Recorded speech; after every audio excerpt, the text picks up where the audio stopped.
In this video, we're going to talk about how to use the compound interest formula from a situation. So just to kind of go over the formula a little bit here, you can kind of see what the actual formula is. But the A is going to be our ending amount or our total amount. P is the principal. This is also known as our starting amount or what you deposit. R is the rate. And remember, we cannot put percents into any kind of equation unless they are changed to decimals. N is the number of times compounded per year. That means how often throughout the year are they going to calculate this interest.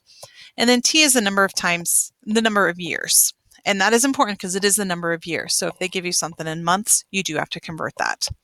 So our example here is we're going to deposit $9,000 in an account that pays 1.46% annual interest.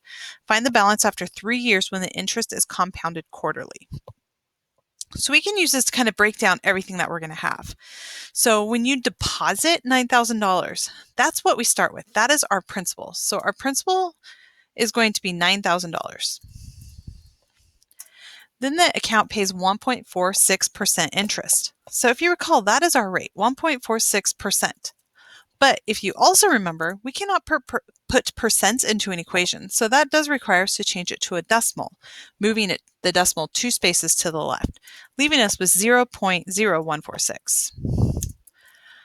Then our N is how often throughout the year are they going to calculate it. Right here in the last sentence, it is compounded quarterly. And if you recall, quarterly is 4 times per year. So our N will equal 4. And then what is our balance after 3 years? So T is our 3 years. And the question is, find the balance. That means that A, that is what we are looking for. So using all that information, we're going to put that into this function. So we will have A equals 9,000 times 1 plus our rate, which is 0.0146 divided by N, which happens to be 4. And then we will take that whole thing to the power of 4 times our number of years, which happens to be 3. And those do go into the exponent. Those are both part of the exponent. So you could do that multiplication in your head, and 4 times 3 is, of course, 12. At this point, you could just type the whole thing in. So you would type in 9,000 parenthesis 1 plus 0.0146 divided by 4. You shouldn't need any extra parentheses other than the ones that are showing there.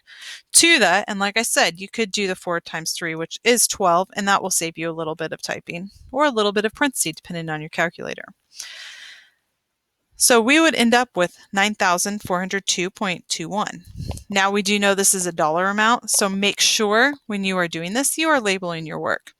So it'll be $9,402.21.